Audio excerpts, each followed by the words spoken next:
मेरा पति उस वक्त विदेश में था और मैं यहाँ अकेली अपने तकलीफों से जूझ रही थी। पिछले कुछ दिनों से पेट में अजीब सा दर्द बना हुआ था जो अब असहनीय होता जा रहा था। परेशान होकर मैं डॉक्टर के पास गई।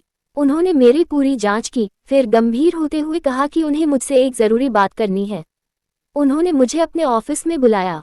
मैं जैसे ही अंदर गई, उन्होंने दरवाज़ा बंद किया और कुंडी लगा दी। मेरा दिल जोर जोर से धड़कने लगा। माहौल में अजीब सी बेचैनी थी। फिर वे तेजी से मेरी ओर बढ़े और जो उन्होंने कहा वो मेरी जिंदगी बदल देने वाला राज था। क्लिनिक की सफ़ेद दीवारों के बीच फैले उस लंबे कॉरिडोर में मैं काफ़ी देर से चुपचाप चहलकदमी कर रही थी। पेट में टीस उठ रही थी। ये दर्द अब नया नहीं था, कई दिनों से साथ था, लेकिन अब जैसे इसकी शिद्दत बढ़ती जा रही थी।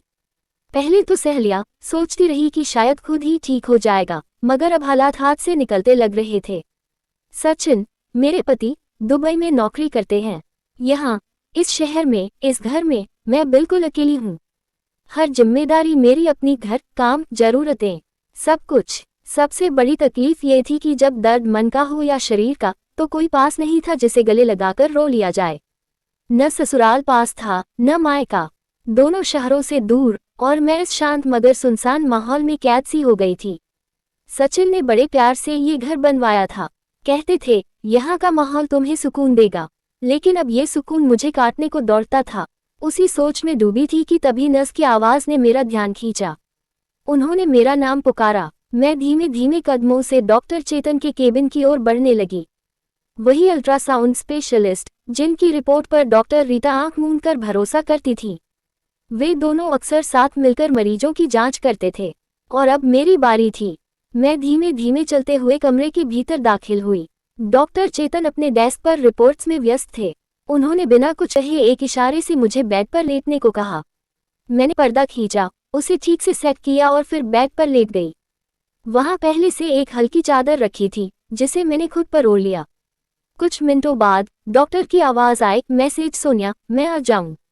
आज आए डॉक्टर, मैंने भी धीमे से दोहराया। डॉक्टर अंदर आए। कुछ देर तक अल्ट्रासाउंड मशीन के बटन और सेटिंग्स में उलझे रहे। फिर वो मेरी ओर बढ़े और जांच शुरू कर दी। साथ ही वो मुझसे कुछ हल्के फुल्के सवाल भी करते जा रहे थे, लेकिन कुछ ही मिनटों में उनके चेहरे की भाव भंगिमा बदलने लगी। वो जो पहले सहज थे, अब गंभीर हो गए। मेरी चिंता बढ़ने लगी। क्या हुआ डॉक्टर, मैंने बेचैनी से पूछा। वो थोड़ी देर चुप रहे, फिर बोले, आप एक काम कीजिए, कल मेरे अपने क्लिनिक आ जाए। ये क्लिनिक तो मैं सिर्फ डॉक्टर रीता के लिए देखता हूँ, लेकिन पूरी बात मैं आपको वहीं अच्छी से समझा पाऊंगा। फिलहाल आप घर चली जाए। वो रिपोर्ट पर फिर से झुक गए और एक बार मेरी ओर गहराई से देखा, मानो कुछ कहना चाह रहे हों, मगर कह नहीं पा रहे थे। मैंने थोड़े गुस्से में कहा, डॉक्टर, मुझे बहुत तकलीफ हो रही है, आखिर कब तक यूं ही सहती रहूं? उन्होंने सिर उठाकर गंभीर स्वर में कहा, मैं डॉक्टर रीता को कह देता हूँ, वो आपको आज की दवा दे देंगी। आप प्लीज आज आराम कीजिए, कल मुझसे मिलिएगा। मैं बेमन से बाहर निकल आई। मन में खलिश थी, कोई साफ बात नहीं बता रहे थे, ऊपर से अगली मुलाकात की बात कह दी। दर्द के साथ अब बेचैनी और सवाल भी मेरे साथ थे। जैसे ही मैं क्लिनिक से बाहर निकली, नर्स ने बताया कि डॉक्टर रीता को अचानक एक इमरजेंसी केस के लिए अस्पताल जाना पड़ा है। ये कोई नई बात नहीं थी, ऐसा पहले भी कई बार हो चुका था कि उन्हें बीच में मरीजों को छोड़कर जाना पड़ता था, लेकिन आज की मेरी हालत ऐसी नहीं थी कि मैं इंतजार कर पाती। मैंने बेचैन होकर नर्स से कहा, मुझे बहुत तकलीफ हो रही है, प्लीज कुछ दवा दे दीजिए। नर्स ने तुरंत डॉक्टर से फोन पर बात की और उनसे पूछकर कुछ जरूरी मेडिसिन्स दे दी। फार्मेसी से मैंने पानी की एक बोतल खरीदी और वहीं खड़े खड़े गोलियां निगल ली, इस उम्मीद में कि शायद अब कुछ राहत मिले। घर पहुंचते ही मैं अपने जज्बातों पर काबू नहीं रख सकी। फूट फूट कर रोने लगी। दिल भारी हो गया था।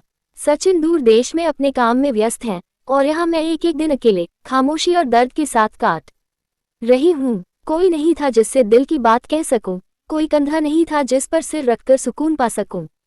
काफी देर तक मैं यूं ही रोती रही। फिर अचानक फोन बजा। सचिन का कॉल था। शायद मेरी आवाज में छिपा दर्द वो पहले ही भांप चुके थे। मैं चाहकर भी खुद को रोक नहीं पाए और अपनी सारी भड़ास, अपना गुस्सा, अपना दुख उन पर निकाल दिया। वो चुपचाप सुनते रहे, मुझे समझाते रहे, मगर मैं उस वक्त कुछ भी सुनने की हालत में नहीं थी। आखिरकार मैंने फोन काट दिया। थोड़ी देर बाद लगा जैसे मन कुछ हल्का हुआ है, शायद दवा ने भी असर दिखाना शुरू कर दिया था। दर्द अब उतना नहीं था जितना पहले था। सुबह आंख खुली तो खुद को कुछ हल्का हल्का महसूस किया। ऐसा लग रहा था जैसे कई दिनों बाद चैन की नींद आई हो। शायद रात की दवा में कोई आराम देने वाली गोली भी शामिल थी, तभी तो पहली बार दर्द कुछ कम और नींद पूरी हुई थी। बिस्तर छोड़ते ही मुझे भूख का एहसास हुआ। मैंने नौकरानी से नाश्ते के लिए कहा तो वह जल्दी से मेरी पसंद का नाश्ता ले आई। दिन भर रोजमर्रा के कामों में समय कैसे बीत गया पता ही नहीं चला। लेकिन जैसे जैसे शाम ढलने लगी, एक बेचैनी फिर से घिरने लगी। आज मुझे डॉक्टर चेतन के अपने क्लिनिक जाना था, जहां उन्होंने खुद बुलाया था। मन में कई सवाल थे और हल्की सी घबराहट भी। शाम होते ही मैंने खुद को तैयार किया और क्लिनिक की ओर निकल पड़ी। कुछ ही समय में मैं वहां पहुंच गई। रिसेप्शन पर मेरा नाम पहले से नो था, तो बिना किसी देरी के मुझे अंदर बुला लिया गया। डॉक्टर चेतन ने शांत स्वर में मुझे बैठने को कहा और फिर धीरे से दरवाजा बंद कर दिया। उनके इस कदम से मैं थोड़ी असहज हो गई। दिमाग में कई तरह की आशंकाएं दौड़ने लगी। फिर वो अचानक तेजी से मेरी ओर बढ़े और मेरे सामने बैठते ही कुछ ऐसा कहा कि मेरे तो जैसे पांव तले जमीन ही खिसक गई। मैं सोनिया हूँ और मेरा बचपन एक खुशहाल घर में बीता। पापा हमेशा कहते थे कि मैं उनके लिए नसीब का ताला खोलने वाली हूँ। मेरी जब भी किलकारी गूंजी, पापा को एक ऐसा बड़ा कॉन्ट्रैक्ट मिला जिसकी उन्हें कभी उम्मीद नहीं थी। उस प्रोजेक्ट ने उनकी जिंदगी बदल दी और उनके छोटे से व्यापार को एक नई ऊंचाई पर पहुंचा दिया। मुझे पापा हमेशा प्यार से परी कहकर बुलाते थे और मैं सच्चे मायनों में लाड़ प्यार में पली बढ़ी। कभी भी पैसों की कमी महसूस नहीं हुई। लेकिन जैसे जैसे मैं बड़ी होने लगी, एक अजीब सा एहसास मुझे होने लगा। ऐसा लगता था कि हमारे घर में कोई जरूरी बात छुपाई जा रही है, कोई राज जिसे कभी सामने नहीं लाया गया। मैं अक्सर पापा मम्मी को अकेले में बातें करते हुए देखती और वे मुझे देखते ही चुप हो जाते थे। मुझे समझ नहीं आता था कि आखिर क्या था जो वे मुझसे छिपा रहे थे। कॉलेज के बाद जब मैं छुट्टियों में घर पर थी तो मैंने कुछ और अजीब देखा। जब पापा घर से बाहर जाते तो मम्मी अक्सर ड्राइवर को गाड़ी निकालने को कहती और फिर उनके साथ कहीं चली जाती। ये सब बहुत नॉर्मल नहीं लग रहा था और मुझे लगने लगा कि घर में कुछ तो है जो मुझे अब तक नहीं बताया गया। शुरुआत में मैंने ज्यादा ध्यान नहीं दिया था, मगर जब एक दो बार यही सिलसिला दोहराया गया तो मेरा शक गहराने लगा। एक दिन मैंने मम्मी से सीधे पूछ ही लिया, मम्मी आप अक्सर पापा के जाते ही कहाँ चली जाती हैं? मेरे सवाल से वो थोड़ी घबरा सी गईं। उनकी आंखों में झिझक और बेचैनी साफ झलक रही थी। सोनिया बेटा, ये मैं तुम्हें नहीं बता सकती, उन्होंने थोड़ी हड़बड़ी में कहा। मैंने हैरानी से उनकी ओर देखा। ऐसी कौन सी बात है मम्मी जो आप मुझसे नहीं कह सकती? उन्होंने एक फीकी सी मुस्कान के साथ मुंह फेर लिया, जैसे दिल पर कोई बोझ हो और शब्दों से उसे छुपाने की नाकाम कोशिश कर रही हूँ। कुछ नहीं बेटा, बस यूं ही पुराने दोस्तों से मिलने चली जाती हूँ। घर में बैठे बैठे मन उब जाता है, उन्होंने मजबूरी से कहा।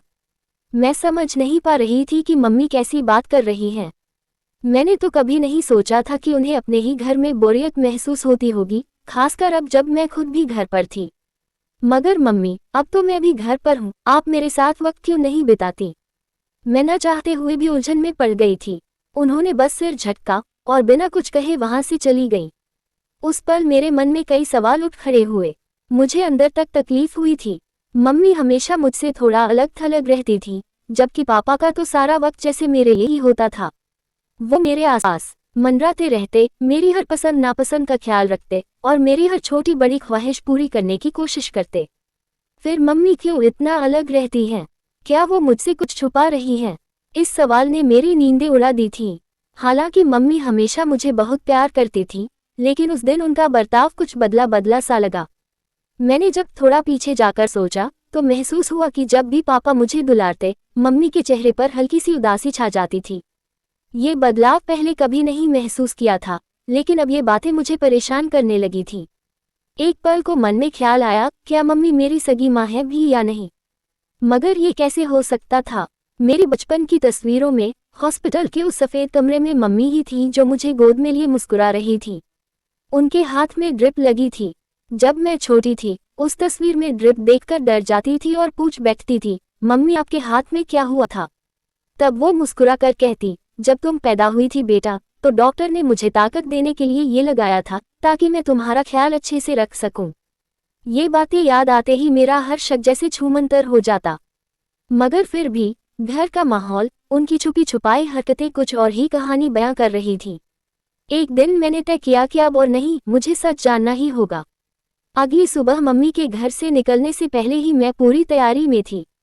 मैंने पहले ही एक कैब बुक कर रखी थी और ड्राइवर से कहा था कि कुछ दूरी बनाकर चलना। मम्मी के निकलते ही मैं भी बाहर आए और चुपचाप उनकी कार के पीछे लग गई। पहले उन्होंने एक रेस्टोरेंट के सामने गाड़ी रुकवाई। वहां से कुछ फूड पैकेट्स लिए गए जो सीधे डिक्की में रखे गए। फिर वह एक गिफ्ट शॉप में गईं और बच्चों के लिए रंग बिरंगे बलून और तोहफे खरीदे। सब कुछ बड़े सलीके से उनकी कार में रखा गया। उसके बाद उनकी कार एक एनजीओ के गेट पर जाकर रुकी। वो खुद कुछ फूल और बलून हाथ में लेकर अंदर चली गई, जबकि बाकी का सामान उनके ड्राइवर ने वहां के स्टाफ को दे दिया। करीब 2 घंटे तक वो अंदर रहीं। मैं दूर से देख रही थी, मन में ढेरों सवाल उमड़ रहे थे। जब मम्मी वापस लौट रही थी तो उनके चेहरे पर अजीब सी उदासी छाई हुई थी। जिस तरह वो जाते वक्त मुस्कुरा रही थी, लौटते हुए उनका चेहरा उतना ही थका थका और भावहीन नजर आ रहा था। उनकी कार धीरे धीरे आगे बढ़ी और मुझे लगा कि अब वह सीधे घर ही आएंगी। मैंने झटपट टैक्सी ड्राइवर से कहा कि जल्दी घर चलो। मेरी बेचैनी देखकर उसने भी स्पीड तेज कर दी और कुछ ही देर में मैं घर पहुंच गई।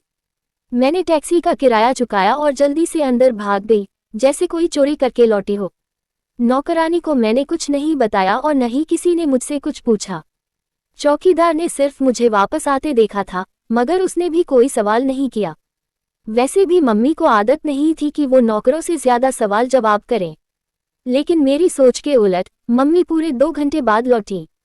अब मुझे पछतावा हो रहा था कि मैंने इतनी जल्दी क्यों वापसी कर ली। काश मैं कुछ देर और रुक जाती, शायद जान पाती कि अंदर क्या हुआ था। जब मम्मी घर आई तो उनकी चाल ढाल में थकावट साफ झलक रही थी। चेहरे पर एक बोझिल सी चुप्पी थी। मैंने उन्हें ध्यान से देखा और अपने दिल में उठते पछतावे को रोक नहीं पाई। जैसे ही वो भीतर आई, मैं लपक कर उनसे लिपट गई। वो मेरी इस हरकत पर चौंकी, फिर हंसते हुए बोली, पगली क्या कर रही हो? अपनी प्यारी मम्मी से प्यार कर रही हूँ, मैंने बच्चों की तरह लाड़ से कहा। मम्मी ने मेरा माथा चूम लिया। उस पल मुझे अपनी सोच पर बहुत अफसोस हुआ। मैं क्यों इतनी जल्दी उन पर शक करने लगी थी। वो तो दूसरों की मदद करने निकला करती थी, शायद इसलिए मुझे नहीं बताती थी, ताकि उनका नेक इरादा किसी की नजर न लग जाए। उस दिन के बाद मैंने उनके रास्ते में टांग अड़ाना छोड़ दिया। उस वक्त मेरी यूनिवर्सिटी में एडमिशन की तैयारी चल रही थी और मैं अपनी पढ़ाई को लेकर काफ़ी गंभीर थी। लेकिन एक रात जब मैं नींद से उठकर पानी पीने के लिए किचन की ओर जा रही थी, तभी पापा के कमरे से धीमी तेज आवाज़ें सुनाई देने लगीं। यह कोई साधारण बातचीत नहीं, बल्कि हमेशा की तरह बहस की आवाज़ें थीं। मुझे समझ नहीं आया कि फिर वही झगड़ा क्यों। मेरे कदम खुद ब खुद उस ओर बढ़ गए। दरवाजे के पास जाकर मैंने कान लगा दिए। मुझे पता था ये ठीक नहीं है, मगर यह मेरे माता पिता की जिंदगी की वो परतें थी जो हर दिन मेरे सामने सवाल बनकर खड़ी हो जाती थी।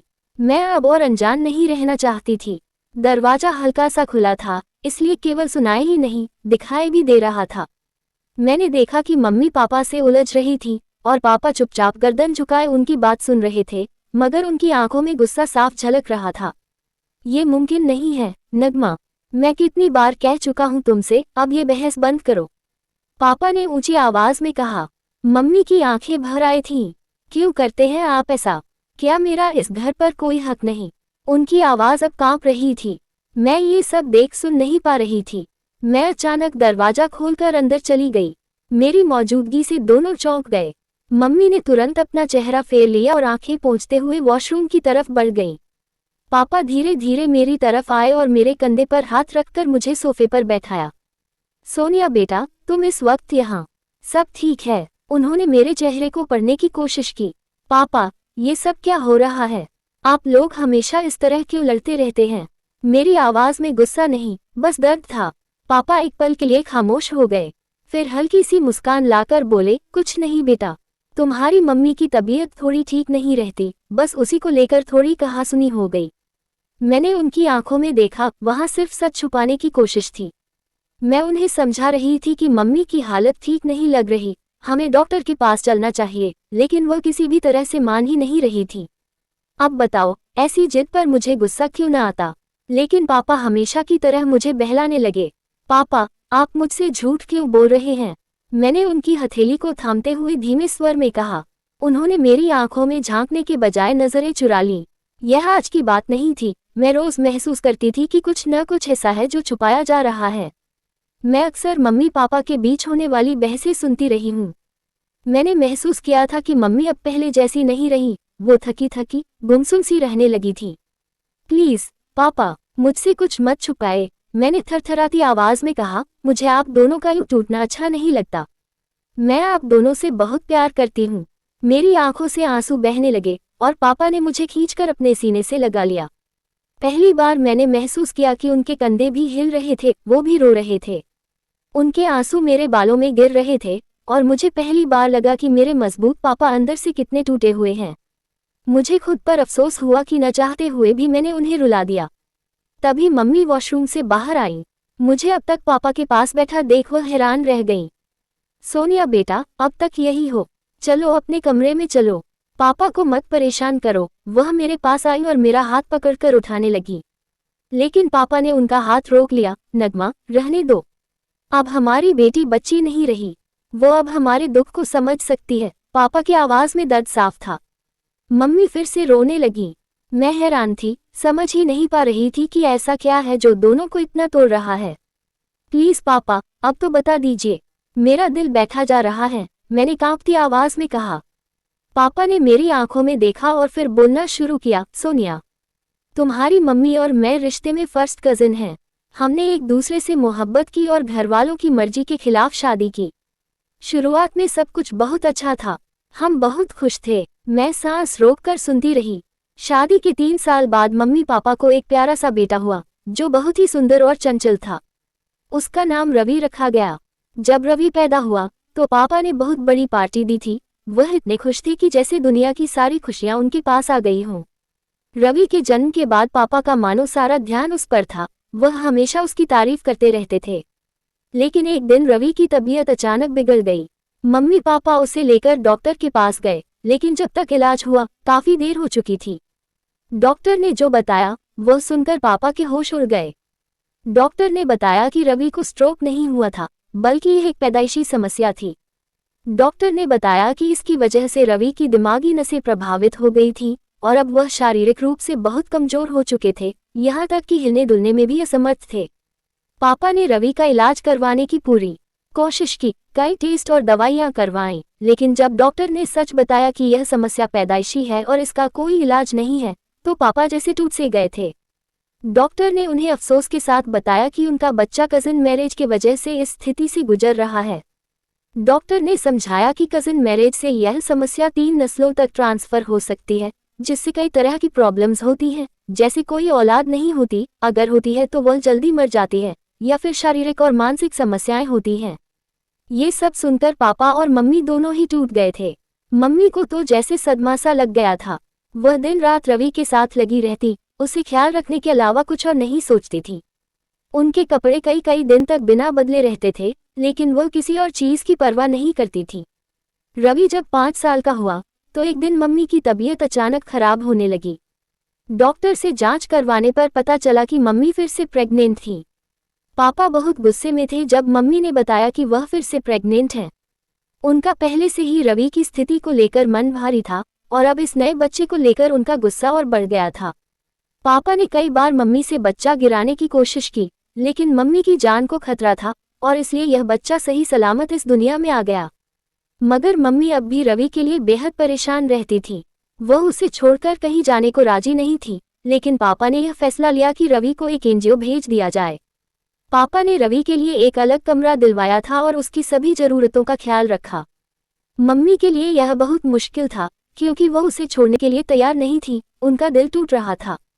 फिर भी पापा ने मजबूरी में रवि को एनजीओ भेजा ताकि मुझ पर कोई गलत असर न पड़े।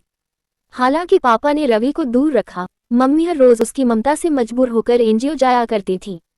वहां जब वह रवि को व्हीलचेयर पर बैठे हुए देखती तो उनका दिल भर आता था।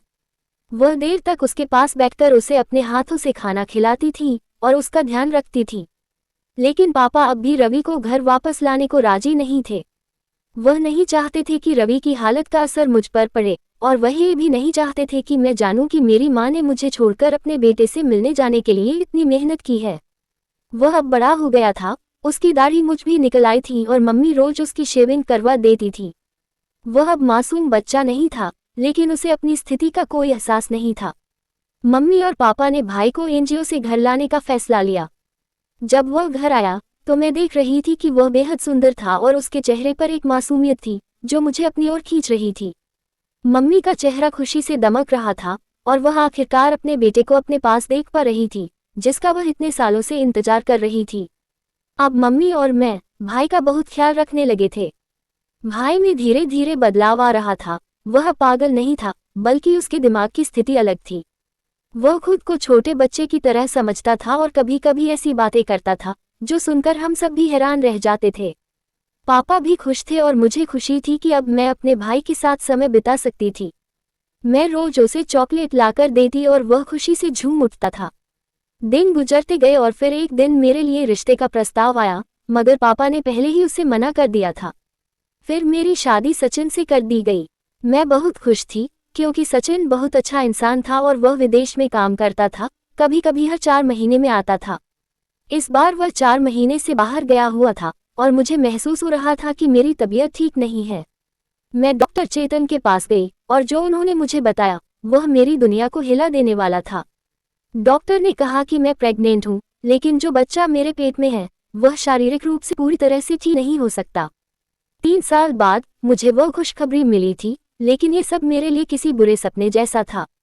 मुझे अचानक ये खबर सुनकर जैसे दुनिया उलट पलट गई थी। मेरा सिर चकराने लगा था और डॉक्टर ने मुश्किल से मुझे संभाला। डॉक्टर साहब ने मुझे समझाया कि ऐसा कभी कभी हो जाता है, खासकर जब यह आपका पहला बच्चा हो और आपको इसके बारे में ज्यादा अनुभव न हो। उन्होंने मुझसे कहा, आप घबराएं नहीं, ये सब ठीक हो जाएगा। और फिर उन्होंने आगे बढ़कर कहा कि मुझे बच्चा गिरा देना चाहिए। ये सुनकर मैं जैसे उछल पड़ी। डॉक्टर साहब, आप क्या कह रहे हैं? मैंने उनसे पूछा। मैं इस गुनाह को बिल्कुल नहीं करना चाहती थी। मैंने गुस्से में उनका जवाब सुना और बिना कुछ और कहे वहां से चली आई। घर लौटते ही मैं फूट फूट कर रो पड़ी। सचिन को ये बताने का साहस मुझे नहीं हो रहा था, लेकिन मम्मी को जब मैंने ये बताया तो वह बेहद परेशान हो गई। उन्होंने मुझसे कहा, किसी को बताए बिना ये बच्चा गिरा दो, नहीं तो बाद में बहुत पछताओगी। मम्मी की बात सुनकर मुझे धक्का लगा। मैंने उनसे पूछा, मम्मी क्या आप मुझे मारना चाहती हैं? तो मम्मी चुप हो गई और फिर धीरे से बोली, ये कैसी बातें कर रही हो? कोई माँ अपनी औलाद को कैसे मार सकती है? ये सुनकर मैं खुद चुप हो गई। अब मुझे एहसास हुआ कि माँ की कोई भी बात गलत नहीं हो सकती। मैंने भगवान पर भरोसा किया और सब कुछ उसी पर छोड़ दिया। मैंने अपने मन में ठान लिया कि मैं जो भी होगा भगवान की इच्छा के मुताबिक होगा। अब मैं हर समय भगवान को याद करती थी और खुद को और अपने बच्चे को शांति और सुरक्षा में महसूस करती थी। मैंने सचिन से भी सब कुछ सच सच बता दिया। वह कुछ नहीं बोले, बस चुप रहे। फिर मैंने डॉक्टर के पास जाना छोड़ दिया और अल्ट्रासाउंड करवाना भी बंद कर दिया। मेरी पूरी उम्मीद और विश्वास भगवान पर था। लोग मुझे अजीब नजरों से देखने लगे, लेकिन मैंने किसी की परवाह नहीं की। 9 महीने बाद जब मैंने स्वस्थ बच्चे को जन्म दिया तो सभी हैरान रह गए। डॉक्टर भी हैरान थे। उन्होंने रिपोर्ट्स देखकर खुशी से बताया कि मेरा बच्चा बिल्कुल स्वस्थ है। मेरा विश्वास पूरी तरह से सही था और भगवान ने मुझे निराश नहीं किया। मैं दिल से भगवान का धन्यवाद अदा कर रही थी, जिसने मुझे इस कठिन समय से बाहर निकाला। दोस्तों, वीडियो कैसा लगा? कृपया कमेंट करके अपनी राय जरूर बताएं और वीडियो को लाइक करें। इस चैनल को सब्सक्राइब करना न भूलें। धन्यवाद।